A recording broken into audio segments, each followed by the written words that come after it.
लकड़ी का प्याला।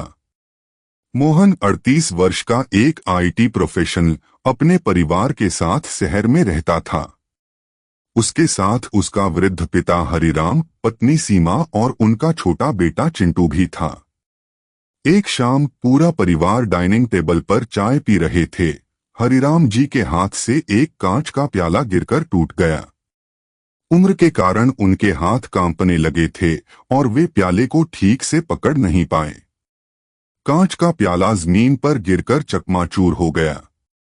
सीमा को बहुत गुस्सा आया। वह गुस्से से बोली, थोड़ा संभलकर नहीं बैठ सकते? हर बार कुछ न कुछ तो गिरा देते हैं।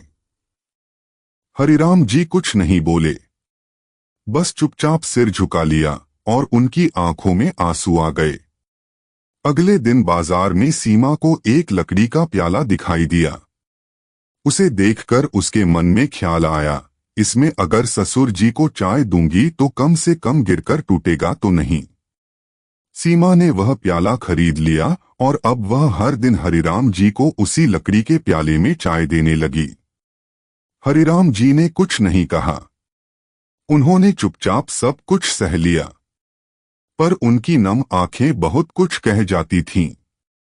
छोटा चिंटू ये सब चुपचाप देख रहा था।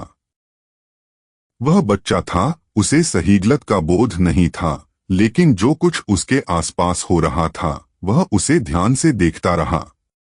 एक दिन सीमा ने देखा कि चिंटू बालकनी में बैठा कुछ बना रहा है। उसने पास जाकर पूछा, क्या बना रहे हो बेटा? चिंटू ने मासूमियत से मुस्कुराते हुए कहा, माँ, मैं एक लकड़ी का प्याला बना रहा हूँ।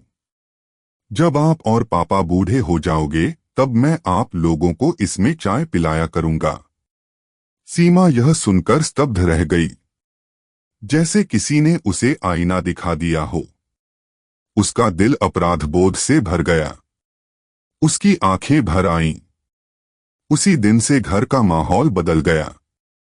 सीमा ने हरिराम जी से माफी मांगी और फिर कभी घर में किसी बात को लेकर झगड़ा नहीं हुआ।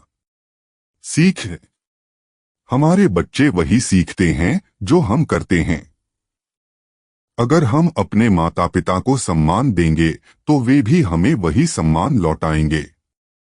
बड़ों का आदर केवल कर्तव्य नहीं, आने वाली पीढ़ियों के लिए उदाहरण होता है।